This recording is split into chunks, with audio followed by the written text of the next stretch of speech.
Hello Year 9, I hope you're all well. This is week 3 of your lighting project, and in this PowerPoint that I've pre-recorded there is work for 3 lessons, so it's lessons 7, 8 and 9 all in this one PowerPoint. So you all need to pause or come back to this video, as and when you have completed a task, please.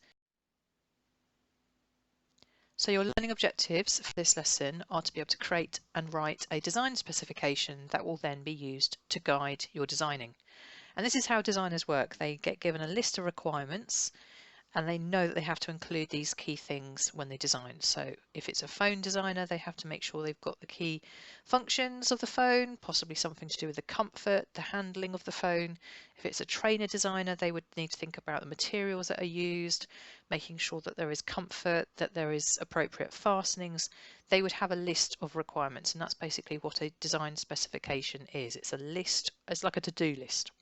Most of you will hopefully include a wide range of requirements, so you have quite a detailed specification, and some of you would give reasons for each of those requirements, so it's like a justification.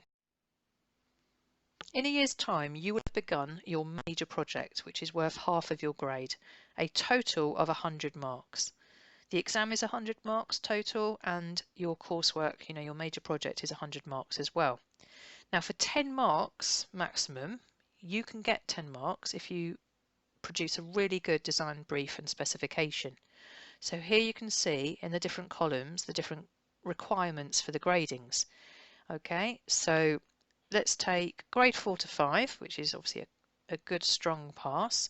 You would be able to produce, an all right design brief, some consideration that you've shown there for what your client wants and needs, and you can show that you have linked it in with your choice of context, so I don't know, elderly people for instance, and you create your okay design specification, but it might lack some detail. You can show that you've explained some of the client's wants and needs, but maybe not others, and then you can produce, you can use it to guide your designs. Okay, so that would get you a grade 4 to 5. But do challenge yourself. You're all very capable. Some of you lack a lot of confidence and then you don't stretch yourselves, but I know that if you give it some thought, I know you can all do well at this. So this is a design specification that the examiners have shared with us so that we can get, give you guys something to have a look at to get some ideas. All right, so you've got the keywords there. Aesthetics means how it's going to look. Cost, it's fairly straightforward. Customer, who is it for? Environment, what is going to be the environment it's going to be used in, but also what's the environmental impact going to be. Okay, so there's all kinds of materials used when making lights. Some of them are better than others to use. Thinking about the ones that decompose or are strong and would last a long time is obviously linking with the environment. You can see that this student is designing for a boarding house and they're talking about how they want it to be environmentally friendly as possible.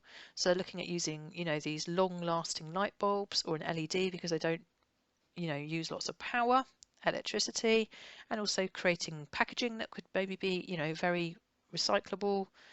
The size, really important we put that into millimeters. I know this student has done it in centimeters, but if you can try and do it in millimeters, that would be great. If it's designed to take up very little space, maybe it's better to be attached to the wall or a shelf. If it's going to be something tall and strong, you need quite a decent sized base and obviously tall, good height, because it's going to have to cover the floor and not topple over. Think about safety, about how, unfortunately lights have quite a lot of high risks about, creating a fire or the electricity causing electrocution. So we've got to be really, really careful, thinking about trailing wires, thinking about being secure, making sure nothing is covering the light because that can cause fires. Okay, so there's a lot there to think about, and this student has included some good things for you to think about there. You don't need to copy this, but it's never a bad thing to just think, okay, how does this apply to what I'm going to be creating? Function, what does it have to do? Okay, so go into quite a lot of detail explaining what your client has said they would want the light for. Think about all the factors, and there's again another good example there for you to look at. And then materials, what are you thinking of making it from? Okay, think about the weight, think about what's safe, think about what looks good. Okay, you can choose a fabric lampshade if that's what you want. It doesn't have to just be resistant materials like wood, plastic and metal. Okay, so have a really good think about what your client maybe has asked for, but also what it has to do.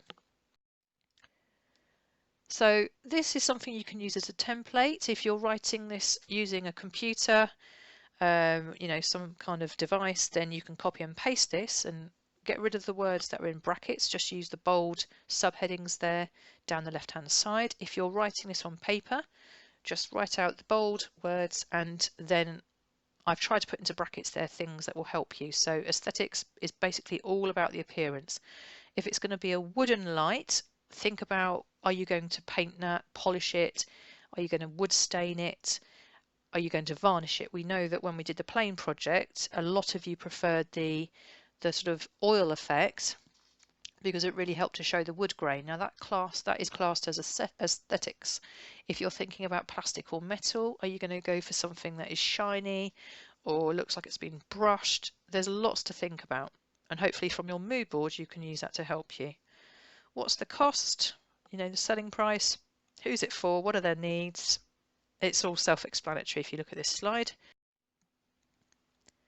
This is the design criteria.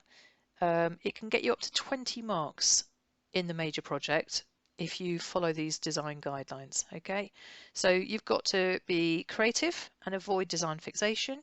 You've got to think about how it's going to function. How is it going to look? How is it going to be different to something, you know, that's already in the shops?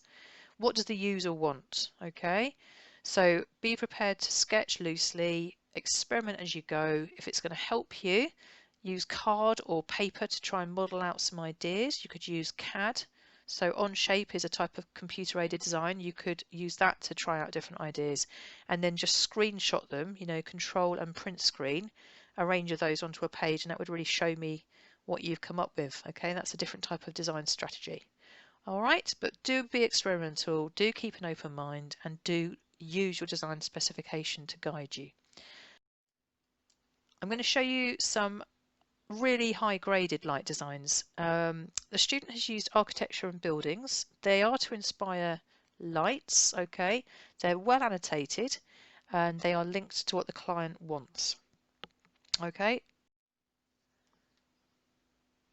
to guide the designing and get some inspiration, this student has used buildings and pieces of design work, quite unusual ones, not ones that you see every day, from around the world, and they're being used to sort of inspire some designs. So these are actually light designs, hard to believe, whether it's using LEDs, which are very small but can be very bright, whether it's using bulbs.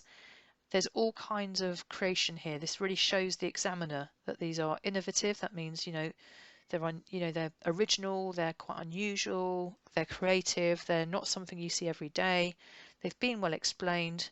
They've thought about, because these are unconventional shapes, they have to be chosen with special materials that can be cut well and cut and shaped easily. So, you can't just choose a really thick type of wood if you're trying to create funny little pointy bits, which you can see in some of these.